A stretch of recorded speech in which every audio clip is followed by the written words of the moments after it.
No sé cuánto nos vamos a demorar en hacer el estudio. Conozco de pastores que se han demorado 2 años en hacer el estudio de Romanos, así que no sé cuánto nos vamos a demorar, pero no todo hoy. Pero no lo vamos a hacer todo hoy. Hoy va a ser una breve introducción que vamos a continuar la semana entrante. Yo asumo que la gran mayoría de ustedes saben quién era el apóstol Pablo, pero vamos a ir rellenando un poco acerca de su vida en las semanas que vienen. Pero para comenzar quiero leer los primeros 15 versículos de Romanos capítulo 1. Si tienen en casa algún cuaderno o si quieren comenzar a traer un cuaderno para hacer apuntes, sería buena idea. Si no, nosotros tenemos también una grabación de esta clase, porque algunos que trabajan los domingos no pueden siempre estar y no se quieren perder algo en la serie, así que vamos a grabar esto también como grabamos los mensajes y los subimos a YouTube, así que de YouTube ustedes lo pueden repasar, compartirlo con alguien como lo quieran hacer. Romanos capítulo 1 y versículo 1 dice: Pablo, siervo de Jesucristo, llamado a ser apóstol, apartado para el evangelio de Dios, que él había prometido antes por sus profetas en las santas escrituras, acerca de su Hijo, nuestro Señor Jesucristo, que era del linaje de David según la carne, que fue declarado Hijo de Dios con poder según el Espíritu de santidad, para la resurrección de entre los muertos, y por quien recibimos la gracia y el apostolado, por la obediencia a la fe en todas las naciones por amor de su nombre, entre las cuales estáis también vosotros, llamados a ser de Jesucristo. A todos los que estáis en Roma, amados de Dios, llamados a ser santos, gracia y paz a vosotros de Dios, nuestro Padre, y del Señor Jesucristo. Primeramente doy gracias a mi Dios mediante Jesucristo con respecto a todos vosotros, que de vuestra fe, que vuestra fe se divulga por todo el mundo. Porque testigo me es Dios, a quien sirvo en mi espíritu en el evangelio de su Hijo, de que sin cesar hago mención de vosotros siempre en mis oraciones, rogando que de alguna manera tenga al fin, por la voluntad de Dios, un próspero viaje. Algunas están orando por un próspero viejo, pero no. Un próspero viaje. No tomé suficiente café esta mañana, parece. Un próspero viaje para ir a vosotros, porque deseo veros para comunicaros algún don espiritual, a fin de que seáis confirmados. Orlando, si necesito un lector, me equivoco una vez más, vas a terminar leyendo tú, ¿ok? Esto es para ser mutuamente confortados por la fe que nos es común a vosotros y a mí. Pero no quiero, hermanos, que ignoréis que muchas veces me he propuesto, ya, termina. Pero hasta ahora he sido estorbado, para tener también entre vosotros algún fruto, como entre los demás gentiles. A los griegos y a los no griegos, a sabios y a los no sabios, soy deudor. Así que, en cuanto a mí, pronto estoy a anunciaros el evangelio también a vosotros que estáis en Roma. Ya. Para los que son disléxicos entienden que algunos días es más difícil leer que para otros, así que Romanos 1, del 1 al 15 es como la introducción al libro. Si ustedes se pueden imaginar un rollo, no querían tener que desenrollar todo el rollo para ver de quién era la carta. Entonces, en tiempos antiguos, tanto comienzo y fin tenía el nombre del que estaba escribiendo y el propósito por el cual estaba escribiendo. Entonces Pablo les da el propósito, habla de quién es el que está escribiendo, y vemos que es el apóstol Pablo. En este caso, él no menciona a Timoteo, no menciona a Epafrodito, no menciona a ninguno de los otros, a Tito o a alguien que trabaje con él. Si ustedes leen las otras cartas de Pablo, muchas veces él dice Pablo, Silvano y Timoteo, o Pablo y Timoteo, y los llama también siervos del Señor. Ahora, el tema central de este libro es el Evangelio de la gracia de Dios. Y para que entendamos un poco qué significan estas palabras, tenemos que volver al idioma original, porque el evangelio, la palabra evangelio es una transliteración. ¿Quién sabe lo que es una transliteración?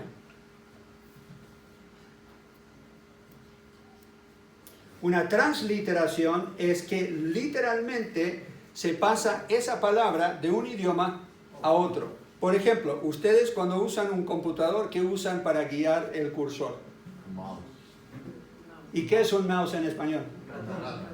Pero no, es en inglés.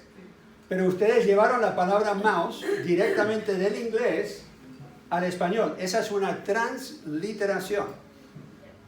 En algunos casos se agrega una o se agrega otra cosa para hacerlo más como español. Entonces, cuando del griego la palabra es evangelion, significa buenas nuevas, nosotros no tenemos una idea de lo que es evangelio porque no existe en español, pero lo hemos aprendido a través de la Biblia. El problema es que todo mundo tiene su propia definición de lo que es el evangelio.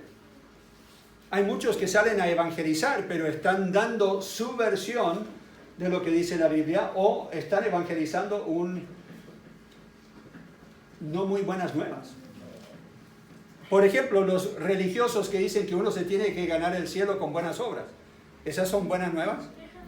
No, yo por lo menos seguro no voy a llegar. No sé si tú vas a llegar, pero yo creo bien difícil que lleguemos al cielo por nuestras buenas obras. Entonces ellos dicen, estoy evangelizando. Lo que están dando no es buenas nuevas. Así que cada vez que lees en Romanos la palabra evangelio, piensa buenas noticias o buenas nuevas. ¿Cuántos últimamente han visto buenas noticias en televisión? Entonces, por eso los llaman ¿qué? Noticias nomás. No los llaman el evangelio de Canal 7 o lo que sea, porque no hay buenas noticias. Entonces, aquí tenemos buenas noticias. Todo el libro de Romanos habla de buenas noticias, cómo podemos ser salvos. Pero primero comienza con las malas noticias. No sé si ustedes les han contado, ya tengo buenas noticias y tengo... ¿Quién prefiere las malas noticias primero? Algunos no, algunos dicen, no, denme las buenas primero. ¿Quiénes quieren las buenas primero?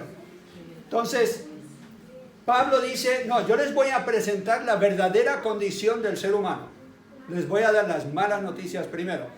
Les digo esto para que ustedes no se depriman, porque lo primero que leemos en Romanos no es grato, no es bueno. Pero lean todo el libro. Es más, yo sugiero que esta semana, si pueden, de un solo paraguaso, de un solo tiro, se lean todo Romanos, para que puedan tener como lo leyeron los que primero recibieron la carta. Y ahí van a tener un poco una idea. Pueden ir apuntando preguntas, para que cuando lleguemos a ese pasaje puedan hacer la pregunta y decir, pastor, esto no lo entendí. Mucho de lo que se está viendo hoy día en internet, todo lo que se está viendo para los que quieren volver al calvinismo y todo esto, estos neocalvinistas, muchos de ellos sacan fuera de contexto pasajes de Romanos. Entonces por eso también lo quiero estudiar, para que tengan unas buenas bases de por qué creemos nosotros lo que creemos acerca de la salvación. Yo crecí en una iglesia donde se predicaba que la salvación se pierde. Pasé a la seguridad de mi salvación cuando conocí a Wendy y fuimos a un seminario bautista y aprendí lo que realmente dice la Biblia. Pero no me fui al lado de los calvinistas, especialmente los hipercalvinistas. Entonces algunos dicen, si no eres calvinista tienes que ser ¿qué? ¿Alguien sabe? Arminiano. Arminios era uno que decía, se pierde la salvación, se tiene que mantener la salvación con buenas obras. Entonces está ese extremo. El otro extremo es que Dios murió solo por los elegidos, y si eres elegido siempre vas a ser elegido, no importa cómo te comportas. Y esos dos extremos no son bíblicos. Pero algunos no creen que uno puede estar más o menos en la mitad y ser bíblico. Entonces, Romanos va a explicar esa posición. Y algunos nos han preguntado, pastor, entonces ¿ustedes qué creen? Si no son calvinistas, si no son arminianos, entonces ¿qué son? Y yo digo, soy bíblico. Y vamos a explicar el por qué, ya llegando especialmente a capítulos 7 al 11, más o menos, para que tengan una idea. Entonces, evangelio es una transliteración del griego que significa buenas noticias, y la palabra gracia, yo creo que la gran mayoría de ustedes ya la saben, significa que alguien te ha extendido un favor, o te ha hecho un favor, o te extiende su favor, sin considerar si tú lo mereces o no. Y eso es importante, porque la salvación es por gracia, por medio de la fe, dice Efesios 2, 8 y 9. Entonces, si es por gracia, no puede ser por obras, porque si es por obras, yo estoy tratando de buscar mérito. Entonces, ¿por qué hago obras? Efesios 2, 10, después de 8 y 9, ¿qué dice? Para que nadie se gloríe.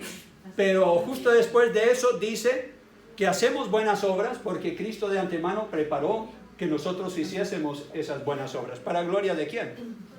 Para gloria de Él, no para gloria mía. Entonces yo no voy a hacer buenas obras y decir, alcancé la salvación. No. Así que para que tengamos bien claro estas dos palabras. ¿Por qué? Porque van a seguir apareciendo en Romanos vez tras vez tras vez. Entonces cada vez que lo leen van a saber ahora el significado de gracia y van a saber el significado de evangelio. Ahora quiero comenzar con Romanos capítulo 1 y versículo 1 y nos vamos a quedar con esta frase hoy. No vamos a pasar más allá de esta frase. Por eso algunos pastores se demoran 2 años en hacer el estudio de Romanos. Pablo, siervo ¿de quién? De Jesucristo. ¿Qué significa la palabra siervo? Significa literalmente esclavo. Significa que él se había entregado como esclavo a Jesucristo voluntariamente. Quiero que vayan conmigo a 2 Corintios capítulo 5. Yo sé que esta no es nuestra cultura hoy día, pero en tiempos antiguos, si alguien te salvaba la vida, tú llegabas a ser esclavo de esa persona.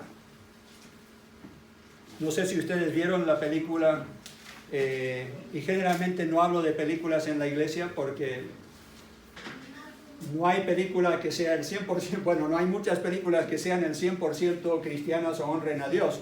Sabemos que es del mundo, pero tiene muchas cosas correctas en cuanto a la cultura de ese tiempo en la película Gladiador, gracias. El Gladiador muestra cómo era la esclavitud en ese tiempo, cómo se vestían los romanos. Es interesante ver eso porque es muy correcto en cuanto a cultura en ese tiempo y en cuanto a costumbres y todo lo demás. Y ahí vemos a este negro que dijo al soldado romano, yo ahora te debo mi vida porque arriesgaste tu vida por mí, entonces yo te serviré el resto de mi vida. Y él dice, no, pero no es necesario. Yo no te lo exijo. Pero el negrito insiste, él dice, no, me salvaste la vida y donde tú irás, yo iré y lo que tú enfrentas, yo enfrento y hasta llegar al Coliseo. Están los dos juntos. Y llegan a tener una amistad entre los dos. Pero claramente uno es el amo y el otro es esclavo. Leamos en 2 Corintios capítulo 5 y versículo 15. Quizás esta es la idea detrás del apóstol Pablo diciendo esto. 2 Corintios 5 y versículo 15 dice, y por todos murió, hablando de Jesucristo, para que los que viven ya no vivan para sí, sino para aquel que murió y resucitó por ellos.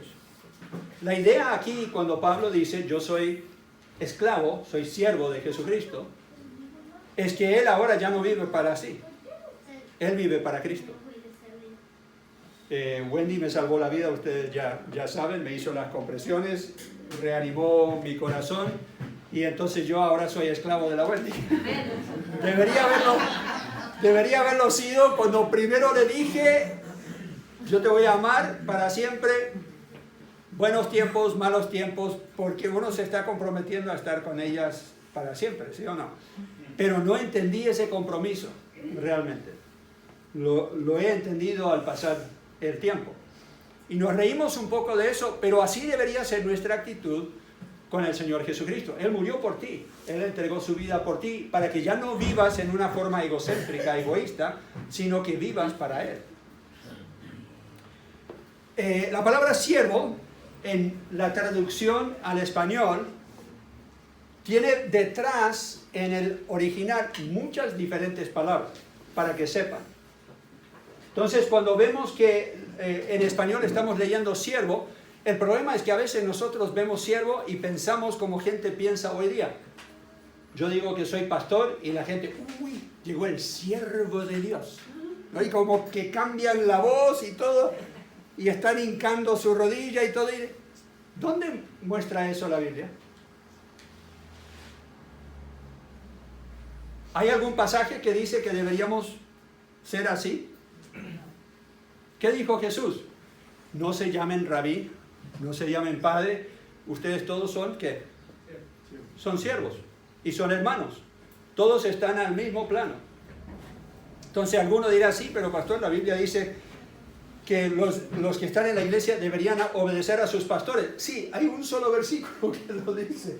Todos los otros versículos dicen que servimos los unos a los otros en amor. Todos estamos bajo el dominio de nuestro Señor. ¿Quién es? Jesucristo. Así que somos siervos del Señor. Por eso tenemos que definir de nuevo esta palabra siervo, porque hoy día ya se exalta el siervo. Pero en los tiempos de Jesús, ¿quién era el siervo? No era nada, era lo más bajo. Era el que lavaba los pies. ¿Qué hizo Jesús en Juan 13? Lavó los pies de sus discípulos. ¿Y después qué hace? Se sienta a la mesa de nuevo, se pone el manto de nuevo y dice, yo soy maestro y ¿qué? Y señor o amo. Yo soy el dueño de todo. Si yo he lavado los pies los unos de los otros, ¿qué deberían hacer ustedes? Hacer lo mismo, lavarse los pies los unos de los otros.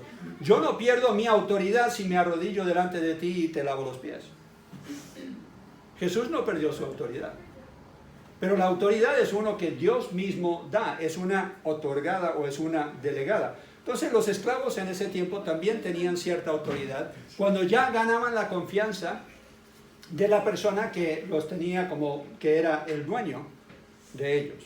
Entonces la palabra diácono aparece muchas veces en la Biblia, pero no aparece como diácono en el español, sino que aparece como siervo. El problema de hoy es que muchos que hablan de diáconos, ¿de qué hablan? El que tiene cierta jerarquía y domina en la iglesia. ¿Eso es bíblico? No. La palabra siervo y la palabra diácono muestran que es una persona que sirve. Y literalmente significa uno que atiende a la mesa. Entonces tú le puedes decir, ya, otro pedazo de carne, por favor. Y te lo va a servir. Así que tenemos la palabra diácono en Romanos 16 y versículo 1 es un ejemplo de esta palabra. Podemos ir a Romanos capítulo 16, versículo 1.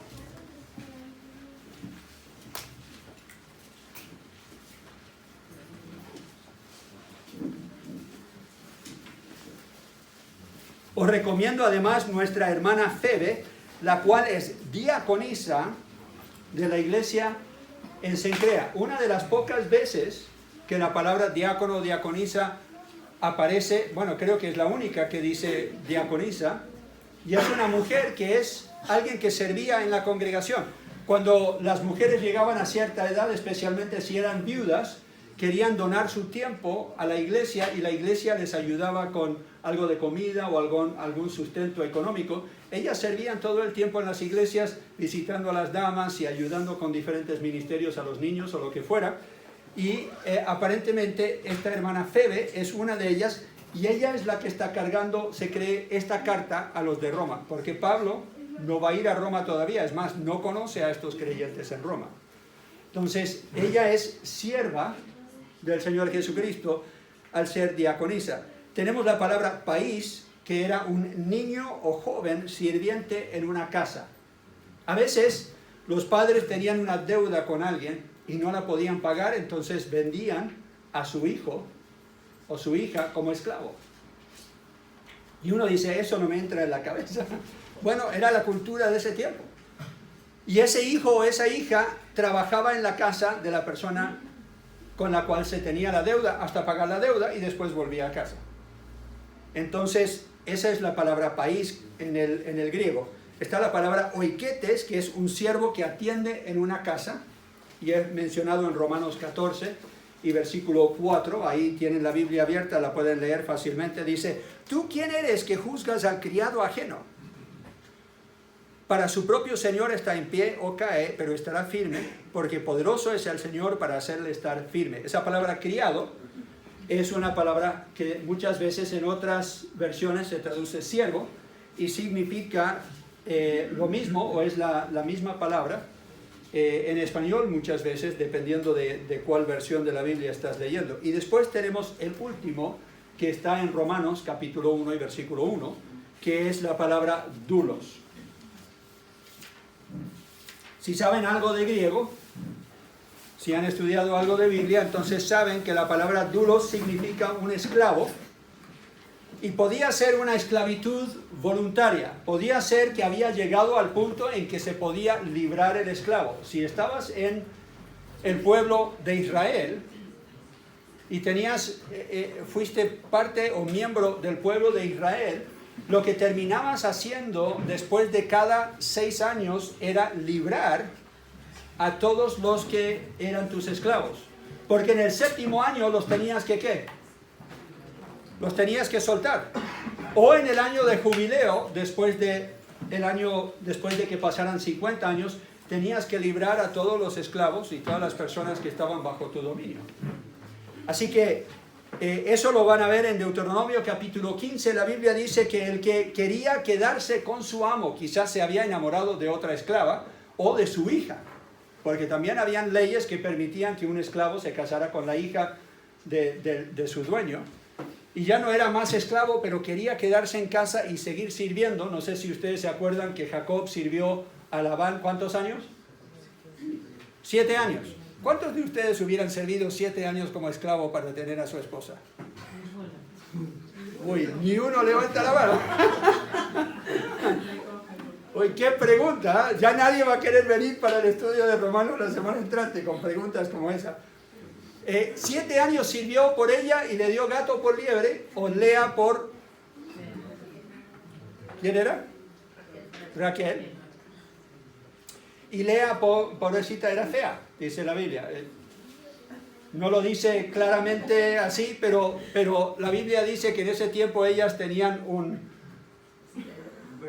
velo. Y entonces, ¿con qué te enamorabas en ese tiempo? Con los ojos. Y dice que ella tenía ojos no débiles, probablemente era visca o tenía un ojo malo, y entonces no la podían casar con nadie. Llega Jacob y él dice: yo voy a hacer el negocio un poco chueco ahí, y él se casa con ella, y después ¿qué? Se tiene que casar con Raquel y sirve otros 7 años. Estaba requete enamorado. 14 años le sirvió y le fue bien, porque como parte de lo que le pagaban a él eran los animales con el cual él estaba trabajando. Así que no era una esclavitud en sí, pero casi. Era una forma en que uno pagaba el dote para casarse con una mujer cuando no tenía el dinero. Entonces, esa era una forma. La otra forma lo vemos en Gálatas capítulo 6 y versículo 17.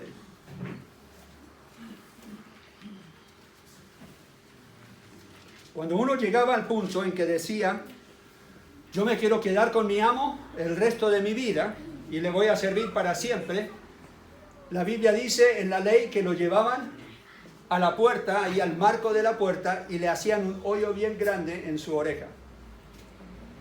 Y esa era la marca de que él era esclavo voluntario de por vida. Y no podía retroceder. Cuando ya se había comprometido a eso, no podía algún día decir: no, me voy. Había tomado la decisión, ya la decisión no había vuelta atrás.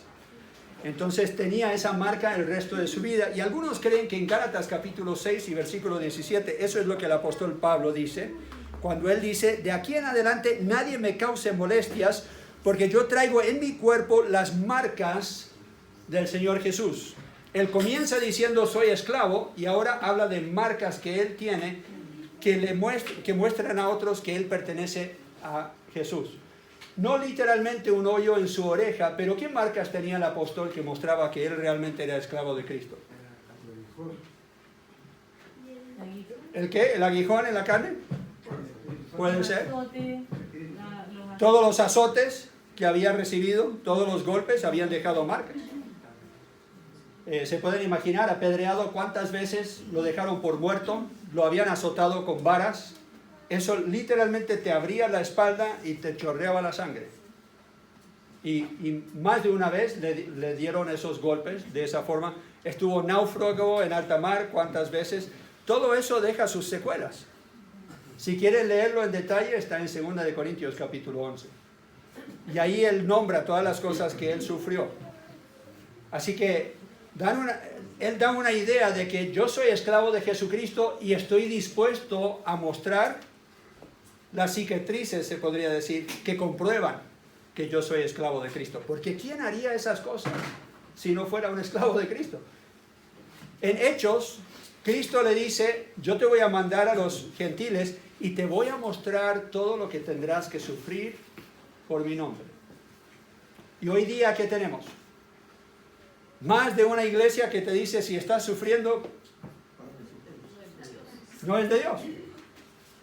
Pablo sufrió en la voluntad de Dios. Jesús sufrió en la voluntad de Dios. Todos los apóstoles sufrieron en la voluntad de Dios. Casi todos murieron como mártires, excepto Juan.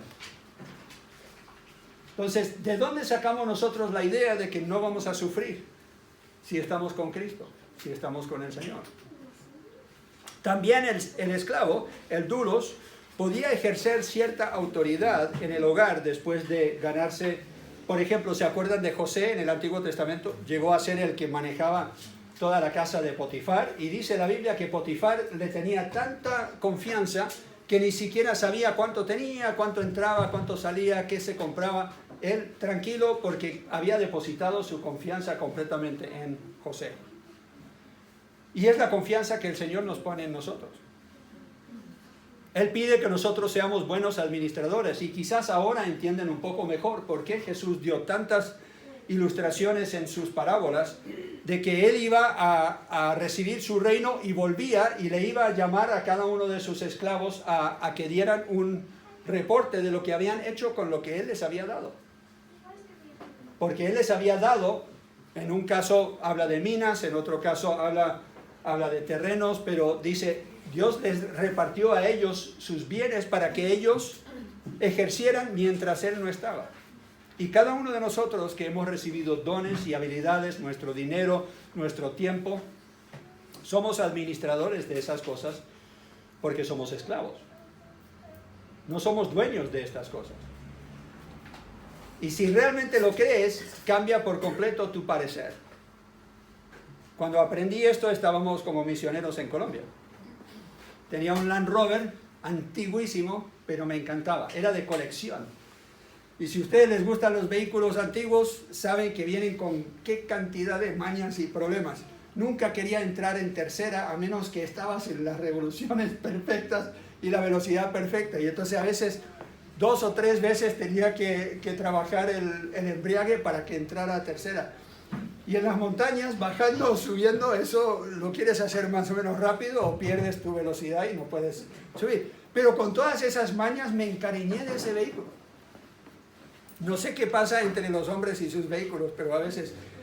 y entonces un día estaba estacionado al frente de la iglesia y un niño soltó el freno de mano de un vehículo, un taxi, y porque era muy empinada la calle, como ustedes que han vivido en Colombia saben, en Medellín muy empinado, y bajó a todo ese vehículo y chocó contra mi vehículo. Yo estoy en la mitad de la prédica. Todos se tiran al piso porque pensaban que era una bomba. Esto era Colombia en tiempos bastante complicados. Pero yo salí corriendo porque yo sabía lo que había sucedido. Y salgo y miro el accidente y voy corriendo para ver que el niño esté bien. Pero mi primer pensamiento fue en mi vehículo. Y cuando yo digo, ay Señor, mira lo que hicieron con mi vehículo, ¿saben lo primero que vino a mi mente? La pregunta, ¿tu vehículo? ¿De quién es ese vehículo? Y yo dije, ay Señor, mira lo que hicieron con tu vehículo. Todavía me dolió, pero ya cambió mi actitud. ¿Por qué? Si tú no eres dueño de nada, y tú sabes que Él es el dador de todo lo bueno, y tú solo lo tienes que administrar, ¿te vas a preocupar? Jesús dijo, cada día tiene su afán. Y si tú no tienes que rebuscarte, Él cuida de los pájaros, ¿cómo no va a cuidar de ti? Y si eres esclavo y Él te pide que hagas algo, Pablo dice, ¿quién va a ir en una misión y pagar Él? No, si vas como soldado o vas como esclavo, el que paga es ¿quién? El Señor, el dueño, el amo. Wendy y yo hemos trabajado como misioneros más de 30 años, sin sueldo. No tengo nada garantizado. Los que dan ofrendas lo depositan en el banco en los Estados Unidos y hay meses que vivimos bien y hay meses que tengo que pedir prestado, pero siempre Dios ha sido muy bueno con nosotros y hemos podido pagar cualquier pequeño préstamo que tengamos de mes a mes para volver a ceros y estar bien al final del año. Es más, Dios ha sido tan bueno con nosotros que tenemos algunos lujos como la camioneta y otras cosas que mis abuelos nunca experimentaron en el ministerio, que Jesús nunca tuvo. ¿Se acuerdan que Él dijo, el Hijo del Hombre no tiene ni dónde recostar su cabeza? Así que Pablo estaba dispuesto a muchas cosas y era también uno de los que ejercía cierta autoridad como esclavo de Jesús. Leemos en Gálatas capítulo 4 y versículo 1 esta ilustración. Pero también digo, entre tanto que el heredero es niño, en nada difiere del esclavo, aunque es señor de todos. De todo. Y algunos hijos van a decir, amén, pastor, yo soy como esclavo en la casa. Me mandan a comprar, me mandan a sacar la basura, me mandan a bueno, eso es bueno. Sino que está bajo tutores y curadores hasta el tiempo señalado por el padre. Uno de los trabajos que hacían esclavos eran de tutores. Si en una guerra se ganaba un esclavo y era un esclavo educado, entonces lo ponías de tutor de tus hijos y tenía que enseñarles.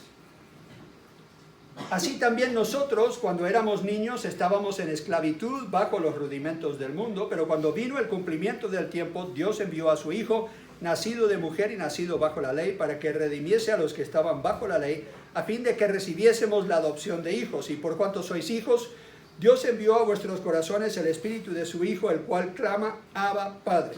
Así que ya no eres esclavo, sino hijo. Y si hijo, también heredero de Dios por medio de Cristo. Entonces aquí está hablando un poco de algo que nosotros no entendemos, porque creo que la gran mayoría de nosotros nunca hemos tenido esclavos, ¿cierto? Nunca hemos comprado y vendido a otra persona. Era tan común en tiempos bíblicos que la Biblia en ningún momento trata de abolir el pecado, sino la esclavitud, ni lo llama pecado, sino que dice simplemente tienen que aprender a vivir como cristianos dentro de esta economía que ya existe. Y en el Antiguo Testamento habían leyes que liberaban al esclavo después de cierta cantidad de años para que no fuera esclavo de por vida, a menos que elegía ser esclavo de por vida.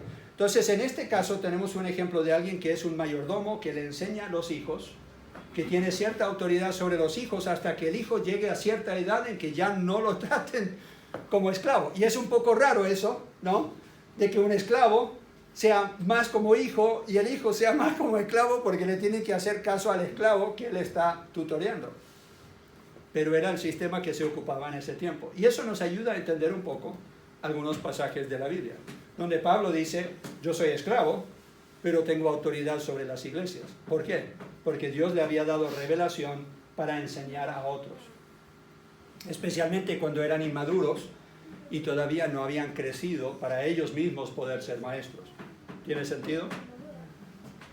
Podía ser un aprendiz también en un oficio como un discípulo. Mateo capítulo 10, aquí lo tenemos en la pantalla, dice, el discípulo no es más que su maestro, ni el siervo más que su señor. Uno diría, pues obvio, un esclavo no puede decir, yo soy mejor o mayor o más grande o me tienen que dar más honor que mi amo. Un esclavo está para servir nomás. Y no le tienen que dar reconocimiento. Jesús en un pasaje dice, ¿acaso llegas a la casa después de trabajar, le dices a tu esclavo, siéntate y yo te voy a servir? No, es al revés. Esperas que él te sirva, ¿sí o no? Entonces, ¿por qué no tenemos nosotros esa actitud en el mundo cristiano hoy día? Muchos tienen a Dios como el que nos sirve, en lugar de nosotros, como sus esclavos, decir, estoy listo para servir. El salmista dice que como el que es esclavo en la casa, el siervo que está mirando la mano de su amo, nosotros estamos esperando que Dios nos dé instrucciones, básicamente. Estamos esperando la misericordia y gracia de Dios. ¿Qué hacía el amo en ese tiempo? Está sentado a la mesa con un montón de personas, huéspedes quizás, y ya no hay suficiente bebida en el vaso de uno de los huéspedes, y con solo una señal de su mano, el esclavo venía y llenaba. Y así no se tiene que interrumpir la conversación ni nada. El esclavo aparece y se va. Nadie le habla. No. ¿Por qué? Está para servir. No está para participar en lo bueno de esa mesa. Creo que a veces nosotros lo tenemos, como dije, un poco al revés. En muchas prédicas que se oye hoy día, Dios está ahí para servirte a ti. No. Dios en su bondad nos da muy buenas cosas, pero nosotros estamos para servir a Dios. Y si tuviéramos la actitud del apóstol Pablo, diríamos, somos esclavos de Jesucristo. Y no somos más que nuestro Maestro, ni más que su Señor. Pero nos basta que al discípulo ser como su Maestro y el siervo, ¿como quién? Como su Señor. Deberíamos buscar ser como Él y no bajar a Dios a nuestra definición del Dios que nosotros queremos. Juan capítulo 15. Jesús dice, ya no os llamaré siervos porque el siervo no sabe lo que hace su Señor, pero os he llamado amigos. Entonces algunos ocupan este pasaje y dicen, ya no somos esclavos de Jesucristo, somos amigos. Entonces, ¿por qué sigue el apóstol Pablo diciendo siervo y esclavo de Jesucristo? Más de una vez cuando comienza sus cartas.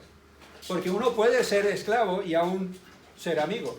Tenemos el ejemplo de Abraham, por ejemplo, con su esclavo, que le confía que él vaya y busque una esposa para su hijo. Claramente tenían una relación ahí de amistad. Hay más de un ejemplo de eso en la Biblia. Pero aún como sus amigos, recordamos que Él es Maestro y Señor. La ilustración que di antes, Jesús está con sus discípulos. La Biblia dice en Juan capítulo 13 que Él los amó hasta el fin. Él les tiene mucho cariño, tiene una cercanía a ellos y los ama tanto que está al punto de dar su vida por ellos. Pero después le lava los pies y dice, ustedes deberían seguir mi ejemplo como esclavo. Y si quieren saber cómo Jesús vino a servir, pueden leer Filipenses capítulo 2. No se aferró al ser como Dios, dice, sino que vino y se despojó de sí mismo y tomó forma humana, pero no forma humana de rey, no vino a nacer en un palacio, sino que vino y tomó forma ¿de qué? De siervo, de dulos, de esclavo. Y si Cristo vino a servir como esclavo, ¿quiénes somos nosotros para decir, no, eso no estoy dispuesto a hacerlo? Yo doy gracias a Dios que mi papá me enseñó, pero no me gustó cuando me lo enseñaba. Él me enseñó que lo que me pedían hacer, yo lo tenía que hacer sin cuestionarlo. No importa qué tan sucio, qué tan feo, qué tan... No, llegábamos nosotros y él era el pastor, pero lavaba baños. Y si él lo podía hacer, yo he seguido su ejemplo y mis hijos también. Y dan testimonio a algunos de ustedes que me han visto hasta tarde una noche o temprano un domingo en la mañana limpiando para asegurar de que este lugar esté bien. Todos tenemos que tener esa actitud. No importa si tengas el título o no. Lo que ya leímos. Él es Señor y nosotros entonces ¿qué?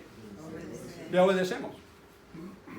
No puedes recortar los pasajes de la Biblia que no te gustan. Lo hacemos a veces nosotros mentalmente, ¿no? Este pasaje lo voy a poner de lado. Él nos salvó de muerte entregando su vida, entonces nosotros le debemos nuestra vida a cambio. Nuestra meta es ser como nuestro Maestro y Señor. Eso lo acabamos de leer, también lo dice Mateo capítulo 20. Y por eso digo, pueden tener un cuaderno para apuntar estos, porque no todos estos pasajes los vamos a ver. Esto les da una introducción para que puedan estudiar en semana. La autoridad que tenemos es delegada. Quiero que vayan conmigo a Marcos capítulo 13.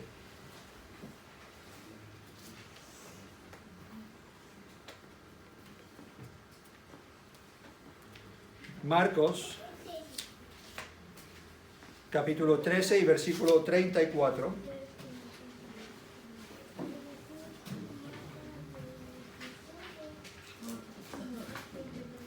Jesús dice, es como el hombre que yéndose lejos dejó su casa y dio autoridad a sus siervos y a cada uno su obra, y al portero mandó que velase.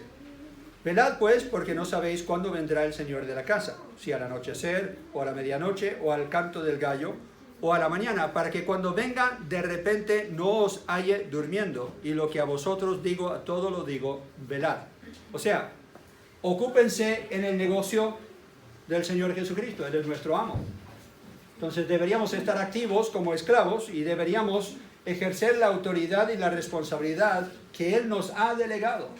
La autoridad que yo tengo en la iglesia no es por quién soy yo, por mi educación, por algo especial en mí.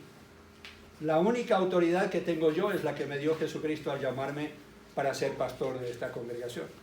Es la única. Y si yo no lo hago bien, la Biblia dice, no tengo el derecho ahora de ser mayordomo, de ser cuidador de este rebaño. El Señor me va a quitar de esa autoridad y responsabilidad. Lo que significa ser esclavo de Jesús es rendiremos cuentas a Él de lo que hemos hecho en esta vida. Hay muchos pasajes en la Biblia que dan ejemplo de esto, donde Él dice, volveré y ustedes me tendrán que dar cuentas de lo que han hecho con lo que yo les dejé. Habrá recompensa para cada siervo fiel. El Señor Jesús dice, ¿has sido fiel en lo poco? ¿Sobre qué? Sobre mucho te pondré en su reino. Y servimos a Cristo antes que a los hombres. Y quiero dar un poco de énfasis en este punto y con esto terminamos. 1 Corintios capítulo 7 y versículo 23. 1 Corintios capítulo 7, versículo 23.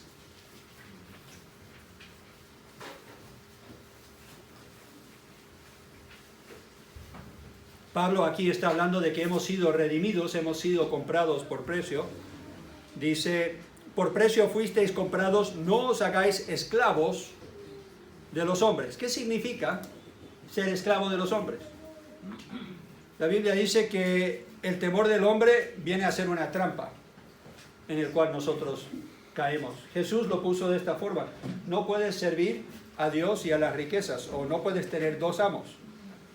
Si yo estoy sirviendo a la iglesia en el sentido de que yo voy a predicar lo que a ustedes les va a gustar, en lugar de predicar lo que el Señor quiere que yo predique, todo se vuelve al revés. Y ahora lo estoy haciendo para agradarle al pueblo de Dios en lugar de estar agradándole al Señor. El problema con eso es que a veces ustedes me van a sentir como que me he vuelto vuestro enemigo por lo que predico o enseño, o cómo los confronto con la verdad, porque quiero solo agradar al Señor. Y es lo que Pablo dice en Gálatas capítulo 1 y versículo 10. Gálatas capítulo 1 y versículo 10. El apóstol Pablo hace esta pregunta. Él dice, pues busco ahora el favor de los hombres o el de Dios, o trato de agradar a los hombres, pues si todavía agradara a los hombres, no sería siervo ¿de quién? De Cristo. Y después saca el palo y les da en la cabeza a los de Gálatas con la autoridad que Cristo les da, porque ellos querían volver a la esclavitud de una ley que no salva y querían promover eso como el nuevo evangelio. Y él dice, no, aun si un ángel del cielo llegue con ese evangelio, esté bajo el juicio de Dios eternamente, o sea anatema. Esas son palabras fuertes. Ahora, yo no me quiero hacer enemigo de nadie, pero prefiero ser amigo del Señor. ¿Me entienden? Y algún día voy a rendirle cuentas al Señor por lo que yo enseño y predico en este lugar. Y si me tiembla la mano por temor del que dirán o que alguien se va a ir de la iglesia y es el que más diezma o algo, la verdad yo he llegado al punto, y espero me entiendan, que no me importa tanto lo que piensan ustedes de mí y me importa mucho más lo que piensa Cristo de mí. ¿Quiero ser amigo de todos? Sí. Pero si tengo que elegir entre ser tu amigo y ser el amigo del Señor, prefiero serle obediente al Señor. Y esa era la actitud del apóstol Pablo. Y eso creo que resume muy bien lo que significa ser un esclavo de Jesucristo. Entonces ahora cuando leen esa primera frase en Romanos, Pablo, siervo de Jesucristo, no lo lean así, pasando rápido para llegar al resto del capítulo. Paren y háganse una pregunta. ¿Qué significa ser siervo de Jesucristo? Una de las mejores formas de estudiar la Biblia es hacerle preguntas al texto. Constantemente hacerle preguntas para profundizar un poco más. Y hoy profundizamos un poco más en solo unas pocas palabras, pero espero que tenga un impacto en tu vida. Ya, vamos a terminar orando y tenemos un break antes de la segunda hora. Ahí se pueden conocer mejor, comer algunas cosas ricas, hay tecito, café. Esta es su casa, así que queremos que se sientan cómodos. Padre Celestial, yo te doy gracias por tu palabra. Pido que nos ayudes por tu Espíritu a someternos a tu señorío y ser buenos siervos tuyos. Lo pido en Cristo Jesús. Amén.